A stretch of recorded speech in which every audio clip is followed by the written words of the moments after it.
Hello guys, welcome to another video. So India stands tall as India gets the highest FDI, foreign direct investment in the world. We actually beat China. Let's look at it in more detail, shall we? See, India received the third highest FDI in the world in 2022 report by United Nations body.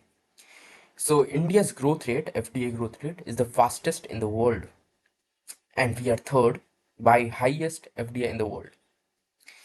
Our FDI is like not the highest, but it is the fastest and fastest in the developing nations. And I think only US and UK are the two countries who got more FDI than India this year. And who reported it? It is UNCTAD. See, UNCTAD, United Nations Conference of Trade and Development.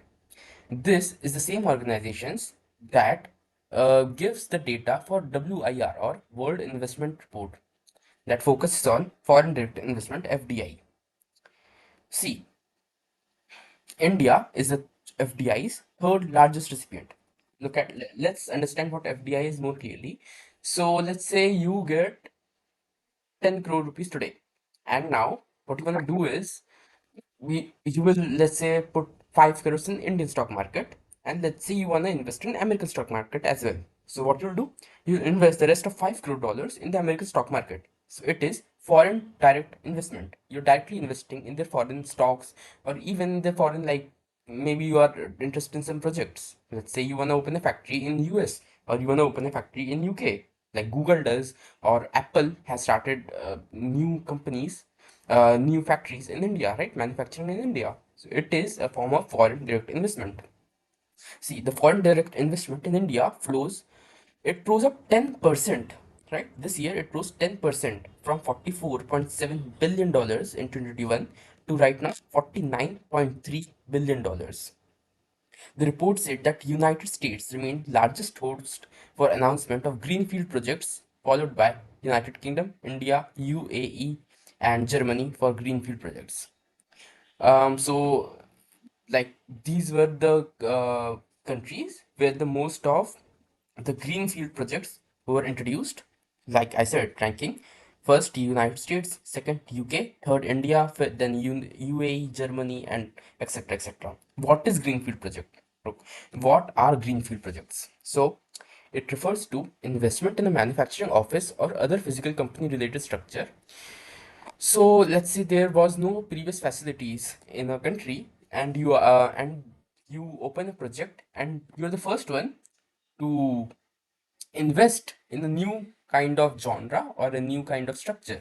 So you build infrastructure for everything. You build, like, let's say, semiconductor, right?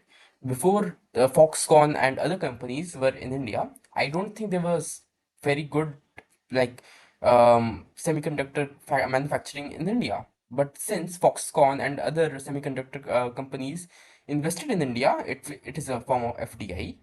They build the infrastructure they would require to manufacture the semiconductor, and that is a form of greenfield projects. So let's say India is not producing anything or producing very poor quality of something, and some big company comes and invest in our infrastructure to produce it. It is a form of foreign direct investment and greenfield projects, and projects which are modified or upgraded.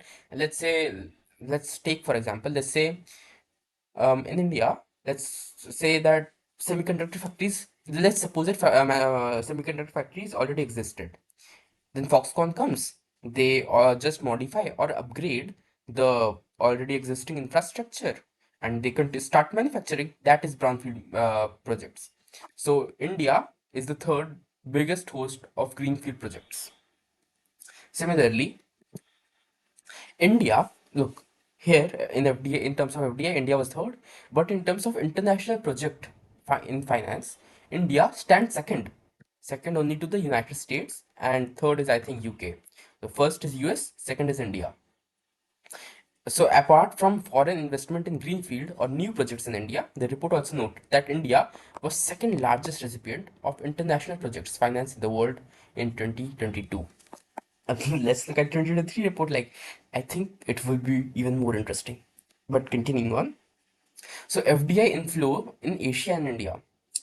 Listen. the flow of overseas investment remained flat in Asia's developing countries during this year. India was among five economies that accounted for almost 80% of FDI flow in the region. So, in Asia, you see FDI in Asia was almost flat, or you can say 0%. But five countries accounted for 80% of the total FDI in Asia, whole of Asia. Like almost 50% of, I think 40% of people live in Asia, 40 to 50%. And in India and four other countries account for 80% of the total FDI. Listen, what are the four countries? China, Singapore, Hong Kong, UAE, and obviously India. India is the biggest one among all of the four, but yeah, they account for the 80%, 80 let's look at it like individually. So Singapore's FDI rose by 8%. Vietnam and Indonesia rose by 4%. So listen, Vietnam rose by 14%. Vietnam's FDI is greater than India's, like in terms of, not in terms of quantity, like it is technically Vietnam is the fastest growing FDI, but India is the like big country as compared to Vietnam. So Vietnam, I think, is a very smaller country. It's like $300 billion, and India is like $3 trillion. So in terms of major developing economies, India has the highest FDI inflow. Whereas if we are talking in general, Vietnam has, I think, 14%, which is the highest in the world, if we don't consider major or minor economies. So FDI to Philippines fell it minus 23, like fell by 23%. FDI to China rose only 5%. FDI to Hong Kong fell by 16%. UAE increased by 10%. And FDI to Saudi Arabia. Look, Saudi is getting destroyed everywhere. I don't know what they will do if they don't have any oil. You know, Saudi, it fell by 59%. That is a huge decline. And if Saudi doesn't really have oil, I think they'll probably get destroyed because they don't manufacture anything. They don't have any special qualities or anything. So I don't know. Okay, see, this report says that India and Asian countries were the most buoyant recipients, with increase of 10% and 5% respectively. Buoyant countries meaning these were the most countries that got the most FDI increase. And also, yeah, yeah. So FDI in Asian countries increased by 41% to 222 billion in member states of the Asian or Association of Southeast Asian Nations, by 42% to $580 billion. So from $220 billion to $580 billion. I don't know what this kind of report is. I think this is like some earlier report that includes every other thing. So yeah, this is not much of interest. Just remember that India's total growth of FDI was 10%, and for the Asian countries it was 5%. Okay, now let's look at some standout, like some important FDI deals in India. Right? You might have heard of it. Largest deal associated. See, most of the FDI were associated with the Adani group. Many people say that Adani is a puppet of Modi, is a puppet of Modi.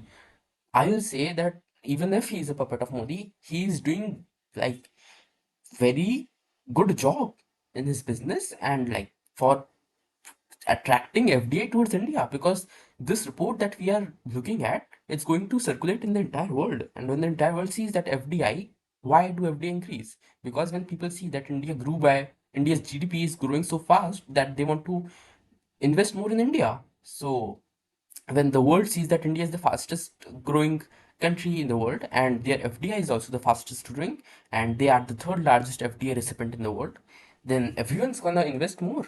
So I think Adani has done a good job. Let's look at some standout deals. Among the largest greenfield projects were the plants of Foxconn and Vendetta Resource. Look, I said Foxconn. This was the first like semiconductor chip factories in India for $19 billion and a $5 billion to produce urea from green hydrogen. This is a collaboration between Total Hydrogen, a company in France, and Adani Groups. See, this is also a report. Adani and Total Energies to create the world's largest green hydrogen ecosystem. And if like People are saying that in future, um, electricity is not gonna work. Like electricity is gonna get old, and in the future, hydrogen is the new future. And if so, then this again is a big advantage for India. Similarly, look at some more standout deals. In group project finance, POSCO. It is a POSCO, I think, is a company in Korea, and Adani Group sponsored the construction of steel mill for $5 billion in Gujarat. So they sponsored, or meaning that they invested $5 billion in steel mill. POSCO is the South Korean steel making giant, while India's Adani Group include ports, green hydrogen. So Adani is obviously very diverse, and POSCO is a steel mill or steel making giant in India, in South Korea. Similarly, some international project finance. While number of international project finance deal rose in most regions, the most significant rise. See, they say that it rose in most regions. The most significant was in India, where project numbers increased by 64%. This is a huge jump. And like FDI came in India. Similarly, our Indian companies also invested in other countries. Let's look at how they invested in other countries and what they invested in. While India saw surge in the word FDI, it also saw growth in the flow of investment made by Indian companies to other countries. According to the report, greenfield projects. Again, I said greenfield projects. Understand it as new projects. Greenfield projects announced by the Indian multinational enterprise more than tripled to $42 billion. So it was, I think, $14 billion, 300% to $42 billion. It also signifies that Indian companies are making good money and they are earning a lot. Obviously, because that's why they have enough money to invest in foreign countries, right? Yeah. So I think you should be proud being for being an Indian. And yeah, if more FDI comes, I think our lives would be better, because it means that people from all over the world are trusting Indians and giving us their money and investing their money in India. So I think this will heavily build our infrastructure. And yeah, if this continues, I think we can beat China one day. Yeah. But yeah, that's all for today. Please give your opinion as well, what you think about it. And yeah, goodbye.